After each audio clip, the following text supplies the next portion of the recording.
വിശുദ്ധ മത്തായി അറിയിച്ച സുവിശേഷം 6-ാം അധ്യായം 25 മുതലുള്ള തിരുവചനങ്ങൾ. ഞാൻ നിങ്ങളോട് പറയുന്നു, എന്തു ഭക്ഷിക്കും, എന്ത് പാനം ചെയ്യുമെന്ന് ജീവനെക്കുറിച്ചോ എന്ത് ധരിക്കും എന്ന് ശരീരത്തെക്കുറിച്ചോ നിങ്ങൾ ഉത്കണ്ഠാകുലരാകേണ്ട. ഭക്ഷണത്തേക്കാൾ ജീവനും വസ്ത്രത്തേക്കാൾ ശരീരവും ശ്രേഷ്ഠമല്ലേ? ആകാശത്തിലെ പക്ഷികളെ നോക്കുവിൻ, അവ വിതയ്ക്കുന്നില്ല, കൊയ്യുന്നില്ല, കളപ്പുരയിൽ ശേഖരിക്കുന്നുമില്ല, എങ്കിലും നിങ്ങളുടെ സ്വർഗസ്ഥനായ പിതാവ് അവയെ തീറ്റിപ്പോറ്റുന്നു. അവയേക്കാൾ എത്രയോ വിലപ്പെട്ടവരാണ് നിങ്ങൾ. ഉത്കണ്ഠ മൂലം ആയുസ്സിൻ്റെ ദൈർഘ്യം 1 മുഴമെങ്കിലും കൂട്ടാൻ നിങ്ങളിൽ ആർക്കെങ്കിലും സാധിക്കുമോ? വസ്ത്രത്തെപ്പറ്റിയും നിങ്ങൾ എന്തിനാകുലരാകുന്നു? വയലിലെ ലില്ലികൾ എങ്ങനെ വളരുന്നുവെന്ന് നോക്കുക. അവ അധ്വാനിക്കുന്നില്ല, നൂൽ നൂൽക്കുന്നുമില്ല. സത്യമായി ഞാൻ നിങ്ങളോട് പറയുന്നു, സോളമൻ പോലും തൻ്റെ സർവമഹത്വത്തിലും ഇവയിൽ ഒന്നിനെ പോലെ അലങ്കൃതനായിരുന്നില്ല. ഇന്നുള്ളതും നാളെ അടുപ്പിലെറിയപ്പെടുന്നതുമായ പുല്ലിനെ ദൈവം ഇപ്രകാരം അലങ്കരിക്കുന്നെങ്കിൽ അല്പവിശ്വാസികളെ, നിങ്ങളെ അവിടുന്ന് എത്രയധികം അലങ്കരിക്കുകയില്ല. നമ്മുടെ കർത്താവായ മിശിഹായ്ക്ക് സ്തുതി. ഏറ്റവും പ്രിയപ്പെട്ട അഭിവന്യ ബർന്നബാസ് തിരുമേനി, പ്രിയപ്പെട്ട തോമസ് കോശിയച്ച, പ്രൊഫസർ എൻ.ജി. വർഗീസ്, കുര്യൻ ജോസ് അച്ഛൻ, പ്രിയപ്പെട്ട വൈദികരെ, പ്രിയപ്പെട്ട സഹോദരി സഹോദരന്മാരെ, ഏറ്റവും വാത്സല്യമുള്ള കുഞ്ഞുമക്കളെ, വളരെ സന്തോഷത്തോടു കൂടിയാണ് ഞാൻ ഇവിടേക്ക് വരുന്നത്. മർത്തോമാ സഭയുടെ റാന്നി ഭദ്രാസനത്തിൻ്റെ ഈ കൺവെൻഷനിൽ പങ്കെടുക്കാൻ നിങ്ങൾ ക്ഷണിച്ചതിന് പ്രത്യേകമായിട്ട് ഞാൻ നന്ദി പറയുകയാണ്. അഭിവന്യ ബർന്നബാസ് തിരുമേനിയെ ഞാൻ പരിചയപ്പെടുന്നത് തിരുവനന്തപുരത്ത് വെച്ചാണ്. അദ്ദേഹം തിരുവനന്തപുരം ഭദ്രാസനത്തിൻ്റെ ചുമതലയുണ്ടായിരുന്നപ്പോൾ ഞങ്ങളുടെ അതിരൂപതയുടെ തിരുവനന്തപുരം മേഖലയുടെ പ്രത്യേക ചുമതലക്കാരനായി ഞാനും അവിടെ ഉണ്ടായിരുന്നു, ലൂർദ് പള്ളിയിൽ. ആ കാലഘട്ടത്തിൽ അഭിവന്യ പിതാവിൻ്റെ സ്നേഹവും വാത്സല്യവും എല്ലാം അനുഭവിക്കാൻ എനിക്ക് സാധിച്ചിട്ടുണ്ട്. ഞാൻ ഇടയ്ക്കൊക്കെ പിതാവിനെ കാണാൻ പോകുമായിരുന്നു, പിതാവിനെ കേൾക്കുവാൻ പോകുമായിരുന്നു. അങ്ങനെ വലിയ ഹൃദ്യമായ ഒരു ബന്ധം പിതാവുമായിട്ടുണ്ട്. ഞാൻ ചങ്ങനാശ്ശേരി അതിരൂപതയുടെ ശുശ്രൂഷയിലേക്ക് വന്നപ്പോൾ ആ ചടങ്ങിലും അഭിവന്യ പിതാവ് വന്ന് പങ്കെടുത്തത് സ്നേഹത്തോടു കൂടി ഞാൻ ഓർക്കുകയാണ്. മർത്തോമാ സഭയുടെ ഒത്തിരി കൺവെൻഷനുകളിൽ ഞാൻ പോകാറുണ്ട് കേട്ടോ. ഇപ്പോൾ എൻ്റെ പേരും വന്നിരിക്കുന്നത് മാർ തോമ എന്നാണ്. ഇപ്പം എല്ലാവർക്കും സംശയമായി, ഈ പിതാവ് ഇത് ഏത് സഭയാണെന്നൊക്കെ ഇപ്പോൾ സംശയിക്കുന്നുണ്ട്. ഞാൻ നിങ്ങളുടെ മാർത്തോമ മെത്രാപ്പൊലീത്തായോട് പറഞ്ഞു, പിതാവിനൊരു ഭീഷണിയാണ് ഞാൻ, കാരണം എൻ്റെ പേര് മാർ തോമ മെത്രാപ്പൊലീത്ത എന്നാണ് ഇപ്പോൾ കറക്റ്റായിട്ട്. അപ്പോൾ പിതാവിനത് സ്ഥാനപ്പേരാണ്, എൻ്റെ ഒറിജിനൽ പേരാണിത് എന്ന് ഞാൻ പറഞ്ഞു. ഞങ്ങൾ അയലോക്കുണ്ട് കേട്ടോ, പിതാവ് തിരുവല്ലായിലുണ്ട്. അപ്പോൾ നമുക്ക് വലിയ സൗഹൃദത്തോടെയും സ്നേഹത്തോടെയും കൂട്ടായ്മയോടെയും വിശ്വാസം ജീവിക്കുന്ന ഒരനുഭവം നമ്മുടെ പിതാക്കന്മാരുടെ ഇടയിലും ജനങ്ങളുടെ ഇടയിലും എല്ലാം ഉണ്ടെന്നുള്ളത് സന്തോഷകരമാണ്. അതാണ് ഒരു യഥാർത്ഥ എക്യുമെനിസം.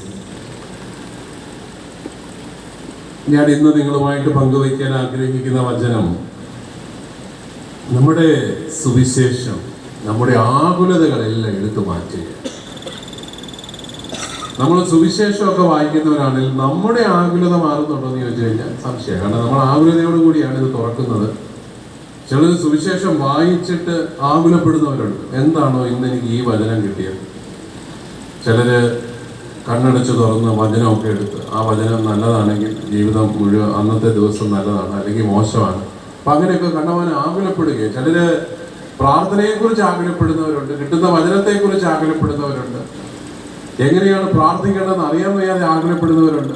പക്ഷെ കർത്താവ് പറയുന്നത്, കർത്താവിൻ്റെ സുവിശേഷം എത്ര മനോഹരമാണ്. നമ്മുടെ ഉള്ളിൽ നിന്ന് ഭയപ്പാടുകളെ എല്ലാം എടുത്തു മാറ്റുകയാണ്. നിങ്ങൾ ഭയപ്പെടേണ്ട ഭയപ്പെടേണ്ട ഭയപ്പെടേണ്ട എന്നാണ് ഏറ്റവും കൂടുതൽ കർത്താവ് പറയുന്നത് വചനത്തിൽ. നമുക്കാണെങ്കിൽ പേടി ഒട്ട് മാറുന്നില്ല. കർത്താവ് നമുക്കിട്ട് പണി തരുമോ, ഇതൊക്കെയാണ് നമ്മുടെ പേടി. കർത്താവ് നമ്മളെ വല്ലതും ചെയ്യുമോ? പേടിപ്പിച്ച ആളെ കൂട്ടാൻ വളരെ എളുപ്പമാണോ? നമ്മുടെ ചില ആത്മീയ ഗുരുക്കന്മാരൊക്കെ മനുഷ്യനെ പേടിപ്പിക്കുന്നുണ്ട്. ഇങ്ങനെ ചെയ്തില്ലെങ്കിൽ ആ പാടെ പ്രശ്നം. അയ്യോ, എല്ലാവരും വരും. പണ്ടൊരു ധ്യാനഗുരു എന്ന് പ്രസംഗിച്ചു, ഞാൻ ഇതിനു മുമ്പ് ധ്യാനിപ്പിച്ച ഇടവകയിൽ ധ്യാനത്തിന് വരാതെ കച്ചവടം ചെയ്ത രണ്ടുപേരുടെ കട കത്തിപ്പോയി. പിറ്റേ ദിവസം ചന്ത മുഴുവൻ അടച്ച് എല്ലാവരും ധ്യാനത്തിന് വന്നിട്ട് കർത്താവെ കത്തിച്ച് കളയുന്നത് ആകപ്പാടെ ഉള്ളതാണ്. പേടിച്ചു കഴിഞ്ഞാൽ ആള് കൂടും. പക്ഷേ നമ്മുടെ കർത്താവിന്റെ സുവിശേഷം ഭയപ്പെടുത്തി നേടുന്നതല്ല, മറിച്ച് സ്നേഹിച്ച് നേടുന്നതാണ്. നാം നിന്റെ ഉള്ളിൽ നിന്ന് സർവ്വ ആകുലതകളെയും എടുത്ത് മാറ്റുന്നതാണ്.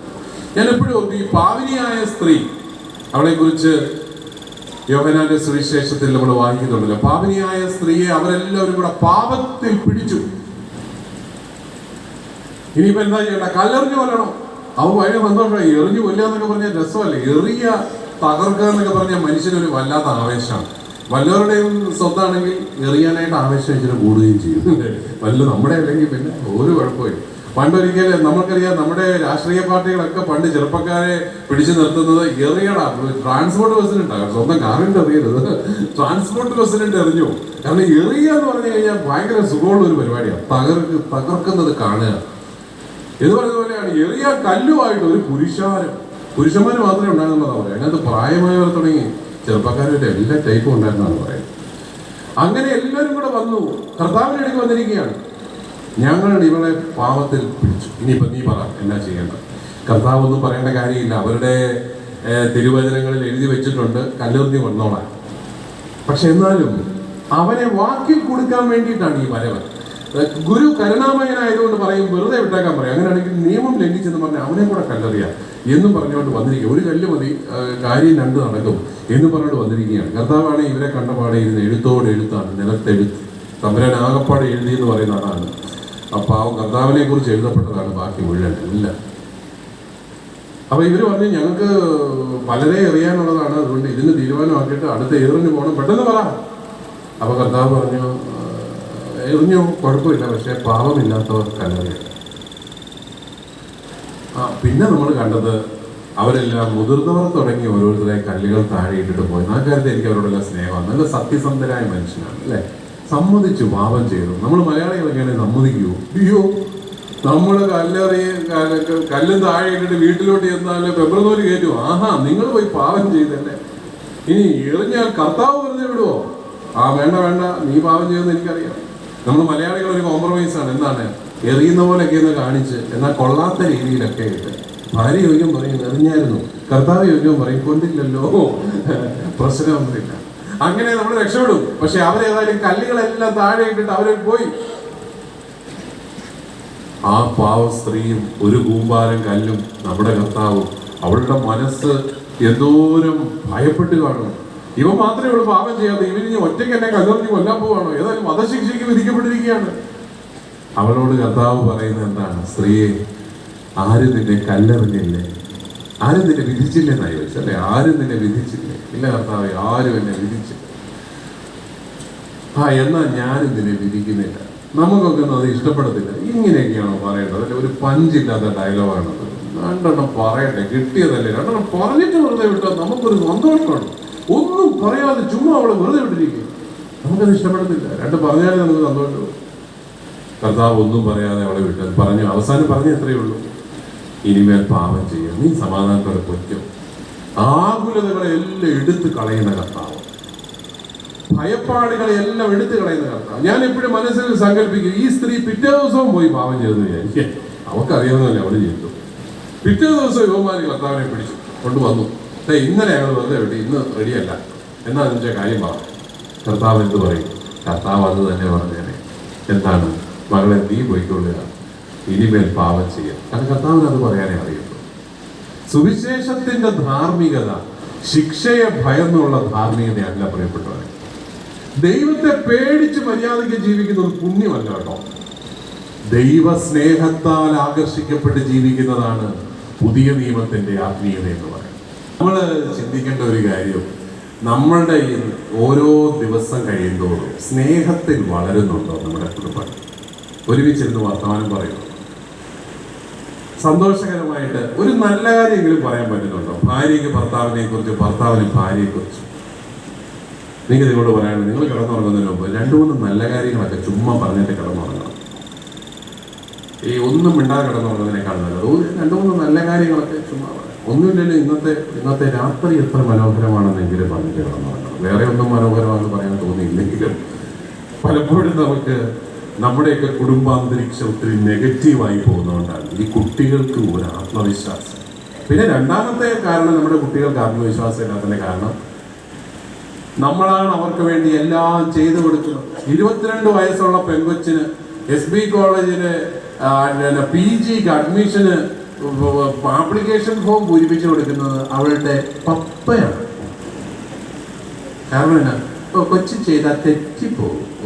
22 വയസ്സുണ്ട്, PGക്ക് കൊടുക്കുക, അവർക്ക് ആപ്ലിക്കേഷൻ പൂരിപ്പിച്ചു കൊടുക്കുന്നത് അവളുടെ അപ്പനാണ്. ഈ പിള്ളേരെ ഒന്നിനും കൊള്ളാത്തവരാക്കി മാറ്റുന്നത് നമ്മളാണ്. കടയിൽ പലചരക്ക് കടയിൽ പോയി മരുന്ന് മേടിക്കാൻ പറഞ്ഞാൽ അവൻ പലചരക്ക് കടയിൽ പോയി ചോദിക്കുന്നത്. കാരണം അവന് അറിയത്തില്ല ഇതവിടെ മരുന്ന് കിട്ടുന്നു. എന്നിട്ട് ഇല്ലെന്ന് പറഞ്ഞാൽ കൃത്യമായിട്ട് അമ്മേൻ്റെ അടുത്ത് ഇല്ല കേട്ടോ അത് പറയും. ഇതാണ് നമുക്ക് നമ്മുടെ കുഞ്ഞുങ്ങളെ 2 കാലം നിൽക്കാതെ നമ്മൾ പരിശീലിപ്പിക്കുന്നത്. ഇതൊക്കെ വേണമെങ്കിൽ കുറച്ചും കൂടെ പ്രത്യാശ നിർഭരമായ വാക്കുകളും പ്രത്യാശ നിർഭരമായ സംസാരങ്ങളും പ്രിയപ്പെട്ടവരെ നമ്മുടെയൊക്കെ കുടുംബാന്തരീക്ഷത്തിലുണ്ടാവണം. എങ്കിലേ നമ്മുടെയൊക്കെ മക്കൾക്കാണെങ്കിലും ഒരു ധൈര്യമാണ്. ചിലപ്പോഴൊക്കെ നമ്മുടെ ജീവിതത്തിൽ സങ്കടകരമായ ഒത്തിരി അനുഭവങ്ങൾ ഉണ്ടായിട്ടുണ്ടാവും. സത്യമാണ്, ചെറുപ്പത്തിലൊക്കെ എന്തെല്ലാം കാര്യങ്ങളുണ്ടാകും. നിങ്ങൾക്ക് ആർക്കെങ്കിലും ഏറ്റവും പെർഫെക്റ്റ് ആയിട്ടുള്ള ഒരു ബാല്യകാലം ഉണ്ടായിട്ടുണ്ടോ? എനിക്കുണ്ടായിട്ടില്ല കേട്ടോ.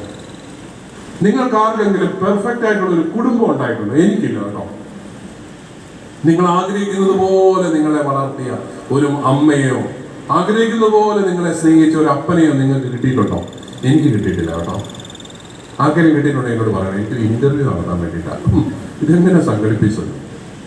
പ്രിയപ്പെട്ടവരെ, നമ്മുടെ ജീവിതത്തിന്റെ ഒരു പ്രത്യേകത എന്താ? അപൂർണതകളുടെ ഇടയിൽ പൂർണ്ണതയായ ദൈവത്തെ നോക്കി പാർത്ത് ജീവിക്കാനുള്ള വിളിയാണ്. അപൂർണതകളുടെ ഇടയിൽ ജീവിക്കാനുള്ള വിളിയാണ് നമ്മുടെ വിളി. അല്ലാതെ എല്ലാം പെർഫെക്റ്റ് ആയിട്ട് ഉള്ള കുറെ മനുഷ്യരുടെ കൂട്ടത്തിൽ ജീവിക്കാനല്ല. ചിലർക്കൊക്കെ ഈ പെർഫെക്ഷനിസം എന്ന് പറഞ്ഞൊരു സംഭവമാണ്. അതെന്താ? നിസ്സാര കാര്യങ്ങൾ കുഴപ്പം കണ്ടു കഴിഞ്ഞാൽ ഒട്ടനെ ദേഷ്യപ്പെടാൻ തുടങ്ങും. അത് ശരിയല്ല, ഇത് ശരിയല്ല. ഒരു സ്ത്രീ എന്നോട് പറഞ്ഞു, എൻ്റെ പിതാവേ, ഇയാൾ എന്നെ കല്യാണം കഴിച്ചത് ഈ വീട്ടിലെ പൊടിയെല്ലാം തുടയ്ക്കാൻ വേണ്ടിയിട്ട് മാത്രമാണ്. അതിന് എത്ര പ്രാവശ്യം പൊടി തുടച്ചാലും പുള്ളിക്ക് തൃപ്തിയാകുന്നില്ല. പെർഫെക്ഷനിസമാണ്. അപ്പോൾ ഇവര് എങ്ങാണ്ട് സ്കൂളിലൊക്കെ പഠിപ്പിക്കുന്ന സ്ത്രീയാണ് ഭാര്യ. അവർ പറഞ്ഞ് രാവിലെ മുഴുവൻ ഞാൻ വഴക്ക് കേൾക്കാൻ ഇരിക്കാൻ വേണ്ടിയിട്ട് അതിരാവിലെ എഴുന്നേറ്റ് മുഴുവൻ തുടച്ചിടും. ഇപ്പൊ സോഫയിലൊന്നും ഒരു തരി പൊടി പോലും കാണാത്തതിന് ഇയാൾ സോഫ മറിച്ചിട്ടാണ് നോക്കുന്നത് അവിടെ പൊടിയുണ്ട്. എന്തെടുക്കുന്നില്ല. അതാണ് പെർഫെക്ഷനിസ്റ്റുകളുണ്ട് പറയണം. കാണും, ഇതിനകത്തും കാണും 5-6 പേര് കാണും. അപ്പൊ നമ്മളെല്ലാം പെർഫെക്റ്റ് ആയിട്ടുള്ള ഒരു സംവിധാനത്തിൽ മെത്രാന്മാര് പെർഫെക്റ്റ് ആണോ? എന്റെ കാര്യമല്ല കേട്ടോ, അച്ഛന്മാരുടെ കാര്യം പറയണ്ട, ഒന്നും പറയണ്ട. അപ്പോ ഇംപെർഫെക്റ്റ് ആയിട്ടുള്ള ആൾക്കാരുടെ നടുക്ക് പെർഫെക്ഷനായ ദൈവത്തെ നോക്കി പാർത്ത് ജീവിക്കാനുള്ള വിളിയാണ് നമ്മൾ. അതുകൊണ്ട് തന്നെ നമ്മളിങ്ങനെ ഒത്തിരി നെഗറ്റീവ് ആകേണ്ട കാര്യമില്ല. നമുക്ക് കുറച്ചും കൂടെ സന്തോഷമായിട്ട് ജീവിക്കാം. നിങ്ങളുടെ കൊച്ച് 7 മണിക്കാണ് എഴുന്നേൽക്കുന്നത്. ദൈവമേ, 7 മണിക്കെങ്കിലും എഴുന്നേറ്റല്ലോ എന്ന് പറഞ്ഞ് കർത്താവിനെ സ്തുതിക്കാം അല്ലേ? 7 മണിക്കെങ്കിലും ഇവൻ എഴുന്നേറ്റല്ലോ. അവൻ ഉറക്കെ അത് പറഞ്ഞ് കർത്താവിനെ സ്തുതിക്കുകയാണെങ്കിൽ മിക്കവാറും അവൻ പിറ്റേ ദിവസം രാവിലെ 6 മണിക്ക് എഴുന്നേൽക്കും. ഇനി അതല്ല, നീ ഇപ്പോൾ 7 മണിക്കാണ് എഴുന്നേൽക്കുന്നത്, കുറേ നടക്കുമ്പോഴായി പ്രശ്നം. നമുക്കൊക്കെ നമ്മുടെ കുടുംബങ്ങളിലെ ഒരു അന്തരീക്ഷം, കുടുംബാന്തരീക്ഷം അത് കുറച്ചുകൂടി സന്തോഷകരമാക്കണം. സങ്കീർത്തനങ്ങളുടെ പുസ്തകം 42-ാം അധ്യായം 5-ാമത്തെ വാക്യം നിങ്ങൾക്ക് എല്ലാവർക്കും അറിയാവുന്ന വാക്യമാണ്. എൻ്റെ ആത്മാവേ, നീ എന്തിനു വിഷാദിക്കുന്നു, നീ എന്തിനു നെടുവീർപ്പെടുന്നു? ദൈവത്തിൽ പ്രത്യാശ വയ്ക്കുക. എൻ്റെ സഹായവും ദൈവവുമായ അവിടുത്തെ ഞാൻ വീണ്ടും പുകഴ്ത്തുന്നു. അപ്പൊ എൻ്റെ ആത്മാവ് വിഷാദം കൊണ്ടിരിക്കുന്നു എന്ന് പറയുന്ന ഈ സങ്കീർത്തകൻ വളരെ പ്രത്യാശ നിർഭരമായി മനസ്സിനോട് പറയുക, എൻ്റെ മനസ്സെ, നീ എന്തിനാണ് വിഷമിച്ചിരിക്കുന്നത്? നീ ദൈവത്തിൽ പ്രത്യാശ അർപ്പിക്കുക. കാരണം നമ്മുടെ മുഴുവൻ പ്രതീക്ഷയും പ്രത്യാശയും ദൈവത്തിലാണ്. അങ്ങനെ പ്രത്യാശിച്ച് ജീവിക്കാൻ സാധിക്കുന്നത് കൊണ്ടാണ് നമുക്ക് മുന്നോട്ട് പോകാൻ പറ്റുന്നത്. അതുകൊണ്ടാണ് നമ്മളെ ഒന്നിനും തളർത്താൻ പറ്റാത്തത്. ദാരിദ്ര്യമായും പട്ടിണിയാണെങ്കിലും നഗ്നതയാണെങ്കിലും ആപത്താണെങ്കിലും വാളാണെങ്കിലും യുദ്ധമാണെങ്കിലും ഒന്നിനും കർത്താവായ ഈശോയോടുള്ള സ്നേഹത്തിൽ നിന്ന് എന്നെ വേർതിരിക്കാനാവില്ല എന്ന് പറഞ്ഞ് നമ്മൾ കർത്താവിനെ സ്തുതിക്കുന്നതിന്റെ കാരണം നമ്മുടെ പ്രത്യാശ ദൈവത്തിലാണ്. നമുക്ക് ഈ ലോകത്ത് അത്ര വിചാരിച്ചതുപോലെ ഒരു ജീവിതമൊന്നും കിട്ടിയില്ല, സാരമില്ലെന്നേ. നമ്മൾ ഇവിടെ വഴിപോക്കറല്ലേ, നമ്മള് പ്രത്യാശയോടുകൂടി കാത്തിരിക്കുന്നത് നിത്യജീവനെയാണ്. അപ്പൊ പിന്നെ നമ്മളെന്തിനാണ് വിഷമിക്കുന്നത്? നമുക്ക് നമ്മുടെ ജീവിതത്തിൽ നിരാശയുടെ അനുഭവങ്ങൾ ഉണ്ടാകുമ്പോഴും നമ്മൾ ഓർക്കേണ്ടത് സർവജീർണതകളിൽ നിന്നും ജീവനെ സൃഷ്ടിച്ചവനാണ് ദൈവം. സർവജീർണതകളിൽ നിന്നും ജീവനെ സൃഷ്ടിക്കുന്നവനാണ് കർത്താവ്. നമ്മൾ ഈ ബൈബിള് നോക്കുമ്പോഴത്തേക്ക് ഈ ബൈബിളിൽ ആരാ അപൂർണതയുള്ള മനുഷ്യർ? ആദം തുടങ്ങി എല്ലാം അല്ലെ. അബ്രാഹത്തിന്റെ ഒന്നും കാര്യം പറയണ്ട, എന്നെല്ലാം കാര്യങ്ങളാണ് ഒപ്പിച്ചു വെച്ചു. ആകപ്പാടെ ഇച്ചിരി കുഴപ്പമൊന്നും കാണിക്കാത്ത ഒരേ ഒരു പൂർവ്വപിതാവായി നമ്മുടെ പൂർവ്വപിതാവായി ഇസഹാക്ക്. കാരണം പാവത്തെക്കുറിച്ച് അധികം ഒന്നും എഴുതിയിട്ടില്ല, അതുകൊണ്ടാക്കും. എഴുതിയായിരുന്നെങ്കിൽ എന്താണെന്ന് നമുക്കറിയത്തില്ല. പിന്നെ പൂർവ്വപിതാവായി യൗസേപ്പ് കരക്റ്റഡില്ല അല്ലേ, ബാക്കിയെല്ലാം കണക്കാണ്. പ്രവാചകന്മാരുടെ കാര്യം, ജെറമിയ വിഷാദ രോഗിയായിരുന്നു എന്നാണ് പറയുന്നത്. ജെറമിയ പ്രവാചകൻ എന്തെല്ലോ കാര്യങ്ങളാണ്. ഇത് വായിച്ചാൽ ചിലപ്പം നിങ്ങൾ ഈ പുള്ളിയുടെ അസുഖം മനസ്സിലാക്കിയിട്ടേ ഈ പുസ്തകം വായിക്കാവുള്ളൂ, അല്ലെങ്കിൽ ഇത് ആകെപ്പാടെ വായിച്ച് നിങ്ങളും കൂടെ ഡൗൺ ആവും. 20-ാമത്തെ അധ്യായം 14, ഞാൻ പിറന്ന ദിവസം ശപിക്കപ്പെട്ടതായിരിക്കട്ടെ. അയ്യോ, ഇങ്ങനൊക്കെ പറയണോ? എന്റെ അമ്മ എന്നെ പ്രസവിച്ച ദിവസം അനുഗ്രഹിക്കപ്പെടാതിരിക്കട്ടെ. യെരമ്യാ പറയുന്നു, എന്റെ പിതാവിന്റെ അടുക്കൽ ചെന്ന് നിനക്കൊരു പുത്രൻ ജനിച്ചിരിക്കുന്നു എന്ന് വാർത്ത അറിയിച്ച് അവനെ സന്തോഷിപ്പിച്ചവൻ ശപിക്കപ്പെട്ടവരാകട്ടെ. അവൻ എന്നാ കഴിച്ചു അപ്പാവം സർവ്വനെ ശപിക്കും. പക്ഷെ ഇതെല്ലാം കഴിഞ്ഞ് യെരമ്യാ ദൈവത്തിന്റെ കരുണയും സ്നേഹവും എല്ലാം അനുഭവിക്കുന്നുണ്ട്. പൂർണ്ണതയുള്ളവരൊന്നും അല്ല പ്രിയപ്പെട്ടവർ. നമുക്ക് ഈ ബൈബിള് നോക്കിയാൽ നമ്മുടെ എല്ലാ സ്വഭാവമുള്ള ആൾക്കാർ ഇതിനകത്തുണ്ട്. പത്രോസ് നമ്മൾ പറയേണ്ട കാര്യം. പിന്നെ നമ്മുടെ പൗലോസ് പീഡിപ്പിച്ചുകൊണ്ട് നടന്നവരാണ്. പൗലോസ് അല്ലെ, കഷ്ടപ്പെട്ട് പീഡിപ്പിച്ചുകൊണ്ട് നടക്കുക, സഭയെ പീഡിപ്പിച്ചുകൊണ്ടാണ്. തോമയുടെ കാര്യം പറയാൻ മുഴുവൻ സംശയമായി. പിന്നെ കൂടെ ഏറ്റവും സ്നേഹിച്ച് നടന്ന യോഹന്നാന്റെ യാക്കോബിന്റെയും കാര്യമല്ല. അവസാനം ചെന്ന് ചോദിക്കുന്നത്, ആ കസേര പത്രോസിന് കൊടുക്കരുത്, ഞങ്ങൾക്ക് തരണം അല്ലെ. ഈ ജാതി എല്ലാ ടൈപ്പും ഉണ്ട് ഇതിനകത്ത്. ഇവരെ വെച്ചോണ്ടാണ് കർത്താവ് ഈ പ്രസ്ഥാനം ഓടിക്കുന്നത്. എല്ലാം ഒരു കുറവില്ലാത്തവരെ വെച്ചോണ്ടല്ല, കുറവുകളുള്ള സാധാരണ മനുഷ്യരെ വെച്ചോണ്ടാണ് കർത്താവ് 2000 വർഷമായിട്ട് ഈ പ്രസ്ഥാനം കൊണ്ടുപോകുന്നത്. അതുകൊണ്ട് തന്നെ ആരൊക്കെ വിചാരിച്ചാലും ഇത് തകരുകയില്ല. കാരണം നമ്മളൊക്കെ ഇത്രയും കഷ്ടപ്പെട്ടിട്ട് ഇത് തകർന്നില്ല. അപ്പോ ഉറപ്പായിട്ടും കർത്താവ് ഇത് മുന്നോട്ട് കൊണ്ടുപോകും. ഏത് അവസ്ഥകൾ, ഏത് ജീർണതകളിൽ നിന്നും ജീവനെ നൽകുന്ന നല്ല ദൈവത്തെ നമുക്ക് കാണാനായിട്ട് സാധിക്കും. സങ്കടമാവും. അവിടെയുള്ള അലരി വൃക്ഷങ്ങളിൽ ഞങ്ങളുടെ കിന്നരം തൂക്കിയിട്ടു. ഞങ്ങളെ തടവിലാക്കിയവർ അവിടെ വെച്ച് പാട്ടുപാടാൻ ഞങ്ങളോട് ആവശ്യപ്പെട്ടു. ഞങ്ങളുടെ മർദ്ദകർ സിയോനെ കുറിച്ചുള്ള ഗീതങ്ങൾ ആലപിച്ച് തങ്ങളെ രസിപ്പിക്കാൻ ഞങ്ങളോട് പറഞ്ഞു. വിദേശത്ത് ഞങ്ങൾ എങ്ങനെ കർത്താവിന്റെ ഗാനം ആലപിക്കുന്നു. ഇനിയും പറയാൻ പോകുന്നവർക്ക് ഭയങ്കര കട്ടിയാവട്ടോ, ഇത്രയും തുല്യതായിട്ടറിയാം. ജെറുസലമേ, നിന്നെ ഞാൻ മറക്കുന്നെങ്കിൽ എന്റെ വലത് കൈ എന്നെ മറക്കട്ടെ. നിന്നെ ഞാൻ ഓർക്കുന്നില്ലെങ്കിൽ, ജെറുസലേമിനെ എന്റെ ഏറ്റവും വലിയ സന്തോഷത്തെക്കാൾ വിലമതിക്കുന്നില്ലെങ്കിൽ എന്റെ നാവ് അണ്ണാക്കിൽ ഒട്ടിപ്പോകട്ടെ എന്ന് പറഞ്ഞാൽ തീരട്ടെ എന്ന്. പിന്നെ കർത്താവേ, അടുത്തതാണ്, ജെറുസലേമിന്റെ ദിവസത്തിൽ ഏദോമ്യർ ചെയ്തതെന്തെന്ന് ഓർക്കണമേ. പ്രതികാരമാണത്. ഇടിച്ചു നിരത്തുവിന്, അടിത്തറ വരെ ഇടിച്ചു നിരത്തുവിനെന്ന് അവർ പറഞ്ഞു. ജെറുസലേം ദേവാലയം നശിപ്പിക്കാൻ അവർ പറഞ്ഞു. സംഹാരണിയായ ബാബിലോൺ പുത്രി, നീ ഞങ്ങളോട് ചെയ്തത് നിന്നോട് ചെയ്യുന്നവൻ അനുഗ്രഹീതൻ. പ്രതികാരമാണ് നടന്നിരിക്കുന്നത്. ഏറ്റവും അവസാനത്തെ സങ്കടമാണ്, നിന്റെ കുഞ്ഞുങ്ങളെ പിടിച്ച് പാറമേൽ അടിക്കുന്നവൻ അനുഗ്രഹീതൻ. എന്നോട് ഒരാൾ ചോദിച്ചു, ഇതൊക്കെ പള്ളി പറയാൻ കൊള്ളാമോ?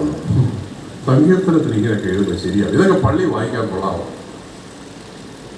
അയാളുടെ ഉള്ളിലെ സർവ പ്രതികാര ചിന്തകളും ദൈവത്തിന്റെ സന്നിധിയിൽ കൊണ്ടുവന്ന് പറയുകയാണ്.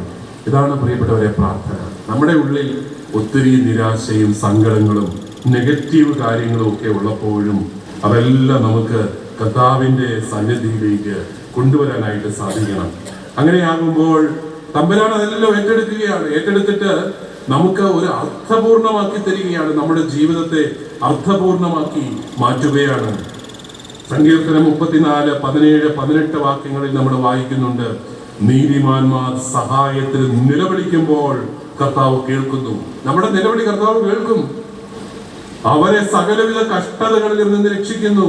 ഹൃദയം നുറുങ്ങിയവർക്ക് കർത്താവ് സമീപസ്ഥനാണ്. ഹൃദയം നുറുങ്ങിയവർക്ക് കർത്താവ് സമീപസ്ഥനാണ്. അതുകൊണ്ട് ഹൃദയം നുറുങ്ങുമ്പോൾ കർത്താവിന്റെ അടുക്കൽ ചെല്ലുക. അവിടുന്ന് സമീപസ്ഥനാണ്. മനമൊരുകിയവരെ അവിടുന്ന് രക്ഷിക്കുന്നു. നമ്മുടെ പ്രാർത്ഥന എന്ന് പറയുന്നത് കുറെ കാര്യങ്ങൾ ഇങ്ങോട്ട് ചോദിക്കുക എന്നുള്ളത് മാത്രമല്ല, നമ്മുടെ ഉള്ളിന്റെ ഉള്ളിൽ എന്താണോ അതെല്ലാം കർത്താവിന്റെ സന്നിധിയിൽ പ്രകടിപ്പിക്കുന്നതാണ്. അതോടൊപ്പം നമ്മള് തമ്പുരാനോട് നമ്മുടെ ഈ നിരാശയും വേദനയും നിഷേധ ചിന്തകളും ഒക്കെ പറയുമ്പോഴും പ്രിയപ്പെട്ടവരെ, നമുക്ക് ദൈവത്തിന്റെ വാഗ്ദാനങ്ങളിൽ വിശ്വസിക്കാനും ആശ്വസിക്കാനും സാധിക്കണം. ഞാൻ എപ്പോഴും ഓർക്കും, രക്തസ്രാവക്കാരിയായ ഒരു സ്ത്രീ ജനക്കൂട്ടത്തിനിടയിലൂടെ വന്ന് കർത്താവിന്റെ വസ്ത്രത്തിന്റെ വിളുമ്പിൽ സ്പർശിച്ച് സൗഖ്യപ്പെടുന്നുണ്ട്. എന്തൊരു ധൈര്യമായിരുന്നു അവർക്ക്. കാരണം പിടിക്കപ്പെട്ടാൽ അവൾക്ക് വലിയ ശിക്ഷയാണ്. കാരണം അവൾ അശുദ്ധയാണ്. അശുദ്ധയായ ഈ സ്ത്രീ ജനക്കൂട്ടത്തിനിടയിൽ കൂടെ വരിക എന്ന് പറഞ്ഞാൽ കുറെ മനുഷ്യർക്ക് അശുദ്ധം കൊടുത്തു, അശുദ്ധരാക്കി, അവര് സഹിക്കേണ്ടത്. അവള് പക്ഷേ റിസ്ക് എടുത്തു വരികയാണ്. അവൾക്ക് വിശ്വാസമാണ്. എന്താണ് വിശ്വാസം? എന്റെ കർത്താവിന്റെ വസ്ത്രത്തിന്റെ വിളുമ്പിൽ സ്പർശിച്ചാൽ മതി, ഞാൻ സൗഖ്യം പ്രാപിക്കും. ഇതൊരു വലിയ വിശ്വാസമാണ്. ഈ വിശ്വാസത്തോടു കൂടി മുന്നോട്ട് പോകുമ്പോൾ കർത്താവ് നമ്മുടെ ജീവിതത്തിൽ പ്രവർത്തിക്കുന്നതായിട്ട് നമുക്ക് അനുഭവിക്കാൻ സാധിക്കും. പങ്കാളിയുടെ കുറവിന്റെ പേരിൽ ജീവിത പങ്കാളിയെ കുറ്റപ്പെടുത്തിക്കൊണ്ടിരിക്കുന്ന സ്വഭാവം ഉണ്ടോ? ഉണ്ടെങ്കിൽ നമുക്കത് അവസാനിപ്പിക്കാം. ഒരു ദിവസം ഇവിടെ തീരത്തില്ല, എനിക്കറിയാം. എന്നാലും നോക്ക്, ശ്രമിച്ച് നോക്ക്. അടുത്ത വർഷത്തെ കൺവെൻഷന് മുമ്പെങ്കിലും എന്തെങ്കിലും സംഭവിക്കുക. എന്നോടൊരു സഹോദരി പറഞ്ഞു, എൻ്റെ അച്ഛാ എനിക്ക് ഡൈവോഴ്സ് വേണമെന്ന്. ഞാൻ പറഞ്ഞു, എൻ്റെ അമ്മച്ചി 54 ഞാൻ കൊച്ചായിരുന്നു അന്ന്. ഞാൻ പറഞ്ഞു 60 വയസ്സാവുന്നു, ഇനിയിപ്പോൾ എന്നതിനാണ് ഡൈവോഴ്സ്? എനിക്ക് സഹിക്കാൻ പറ്റുന്നില്ല അയാളെ. കാരണം എന്നാ, എൻ്റെ അച്ഛാ ഇത്രയും നാൾ അയാൾക്ക് ജോലി ഉണ്ടായിരുന്നു. അപ്പോൾ അയാൾ ഓഫീസ് ഭരിച്ച് നടന്നോളുമായിരുന്നു. രാത്രി പാതിര വരെ ഓഫീസിലിരുന്ന് ജോലി ചെയ്ത് പാതിരായാകുമ്പോഴേ ഇങ്ങോട്ട് എന്നുള്ളതാണ്. ഇപ്പം എന്നാ പറ്റി? ഇപ്പം പെൻഷൻ പറ്റി. അതുകൊണ്ട് പുള്ളിക്ക് ഭരിക്കാൻ ഓഫീസിലെന്നും പറഞ്ഞു കസേര എടുത്ത് അടുക്കളയിൽ ഇട്ട് എന്നെ ഭരിക്കുകയാണ്.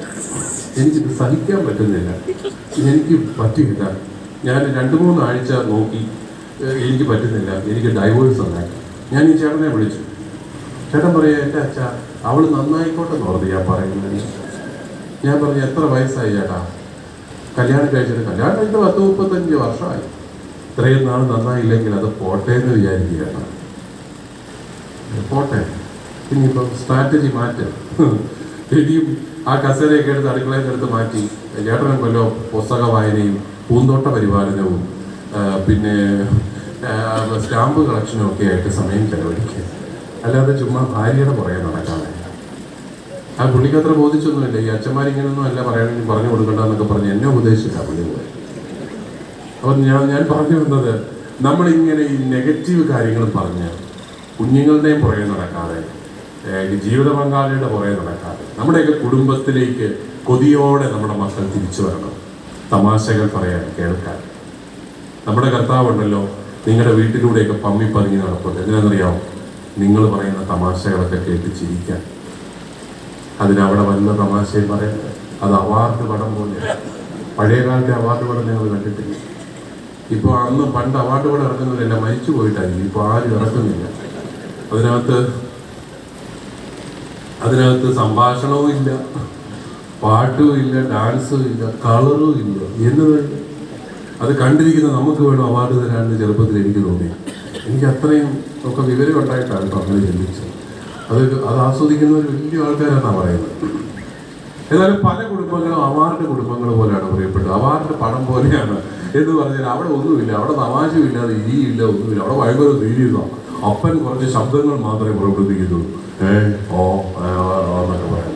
അമ്മയാണെങ്കിൽ സർവ്വതേരെ ഇതേ പഠിക്കുന്നില്ല, ഇത് അങ്ങനെയാണ് ഇങ്ങനെയാണ് പറയണ അതിന് പറയാൻ. ഇവിടെ ഒരു സന്തോഷം തേടി പിള്ളേർ അവിടെ എവിടെയെല്ലാം പോയി അവൻ ഈ മൊബൈൽ ഫോണുമായിട്ട് ഇരിക്കുക. കാരണം അതിനകത്ത് തല വെച്ചിരിക്കുക. ഞാൻ ഓർക്കും, ഇതിനകത്ത് തല കയറ്റാനായിട്ട് സ്ഥലം ഉണ്ടായിരുന്നെങ്കിൽ അതിനകത്തോട്ട് കയറ്റിയില്ല. ഇനി അടുത്ത ജനറേഷൻ നമ്മുടെ മനുഷ്യരെല്ലാം ഈ പെടലി കുനിഞ്ഞവരായിരിക്കുമെന്നാണ് ഞാൻ വിചാരിക്കുന്നത്. എവല്യൂഷൻ്റെ പ്രിൻസിപ്പിൾ കറക്റ്റ് ആണെങ്കിൽ അല്ലേ? കാരണം സർവ്വനേരം ഇങ്ങനെ ഇരുന്നിരുന്നിരുന്ന് ഇനിയും ജനിക്കുന്ന മക്കളെല്ലാം പെടലി കുനിഞ്ഞവരായിരിക്കും. സ്പോണ്ടിലോസിസിൽ നിന്ന് നമുക്ക് രക്ഷ കിട്ടും.